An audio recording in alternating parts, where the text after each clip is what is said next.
కొనుగోలు చేశాడు. దాంతో పాటు ఎవరైతే జీపీఏ చేసినటువంటి కేవి రామకృష్ణ, పృథ్వీరాజ్ సింగ్, ఆండాలు, వెంకటరమణ, సుధా, గౌండ్ల రవీంద్ర గౌడ్, లక్ష్మీకాంత్ రెడ్డి వీళ్ళతో పాటు ఎస్కేవి కృష్ణరాజు కలిసి రిజిస్ట్రేషన్ చేశారు. ఇది వచ్చేసి 10 ఎకరాలు.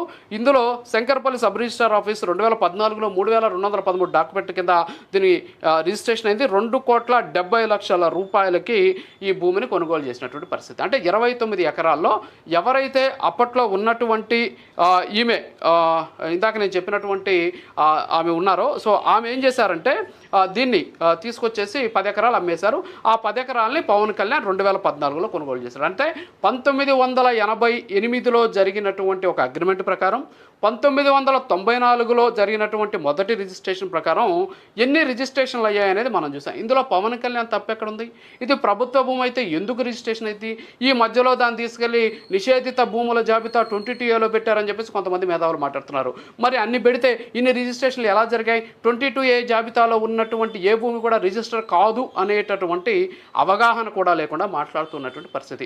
పవన్ కళ్యాణ్ ఉన్నట్టుండి సిక్కం భూములను తీసుకొచ్చి, చెరువును తీసుకొచ్చి 2014లో డైరెక్ట్గా రిజిస్ట్రేషన్ చేసుకోలేదు.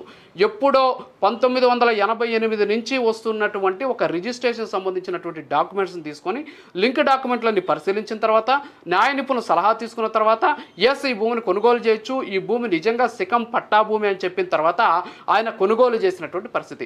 ఇంత పక్కాగా ఉంటే దీన్ని పవన్ కళ్యాణ్ వెళ్ళి కబ్జా చేశారన్నారు. అక్కడ చెరువును కూడా కబ్జా చేశారంటున్నారు. ఇప్పుడు అందరికీ అనుమానం రావచ్చు, 29 ఎకరాల్లో 10 ఎకరాలు ఆయన మీద రిజిస్టర్ అయింది, మిగతా 19 ఎకరాలు ఏమైనా కబ్జా చేశాడేమో అని. కానీ కుదరలా. 2018లో ఎవరైతే ఆ భూమికి ఒరిజినల్ ఓనర్ ఉన్నారో ఆమెకు సంబంధించినటువంటి వారసులైనటువంటి భువనేంద్ర కుమార్, జ్ఞానేంద్ర కుమారి వీళ్ళు ఏం చేశారంటే అశ్లేషారెడ్డి అనేటటువంటి ఒక వ్యక్తికి ఈ 19 ఎకరాలని 8,82,75,000 రూపాయలకి డాక్యుమెంట్ నెంబర్ 2018లో 12,662 అనేటటువంటి డాక్యుమెంట్ ద్వారా అమ్మినటువంటి పరిస్థితి. అంటే 29 ఎకరాలకు సంబంధించినటువంటి క్లాసిఫికేషన్ సరిపోయింది.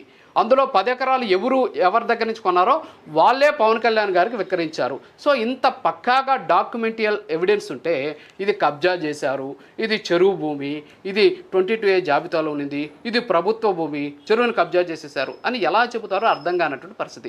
కళ్ళ ముందు కనిపిస్తున్నటువంటి ఈ సాక్ష్యాధారాలు. ఫర్ ఎగ్జాంపుల్ 1994లో మొదటి రిజిస్ట్రేషన్ జరిగింది అనుకుందాం. 1994లో పవన్ కళ్యాణ్ గారి వయసు ఎంత? నాకు తెలిసి 23 సంవత్సరాలు అనుకుంటాను. మరి ఆ టైంలో ఆయన ఇంకా సినిమాలో కూడా రాలేదు. ఆయన అప్పుడేదో మార్షల్ ఆర్ట్స్ నేర్చుకుంటున్నాడు, అప్పుడప్పుడు ఎదుగుతున్న ఆయన 20 సంవత్సరాల తర్వాత అంటే 2014లో నేను ఈ భూమిని కొంటాను కాబట్టి ఇప్పటి నుంచే మనం డాక్యుమెంట్లని మేనేజ్ చేద్దాం, లేకపోతే డాక్యుమెంట్లకు సంబంధించి ట్యాంపరింగ్ చేస్తామని చెప్పేసి అప్పటి నుంచి ఆయన ఏదో కుట్రబడినట్టు ఈరోజు వీళ్ళంతా కూడా మాట్లాడుతున్నారు. ఒక్కొక్క సంవత్సరం ఏ విధమైనటువంటి చరిత్ర ఉంది అనేది పక్కాగా ఈ డాక్యుమెంట్ల ద్వారా మనకు తెలుస్తోంది. ఇది ప్రైమ్ నైన్ స్క్రీన్ మీద కూడా కనిపిస్తూ ఉన్నటువంటి పరిస్థితి. సో ఒక్కసారి ఆ పీసీఆర్ ఆ ప్రశ్నలన్నింటి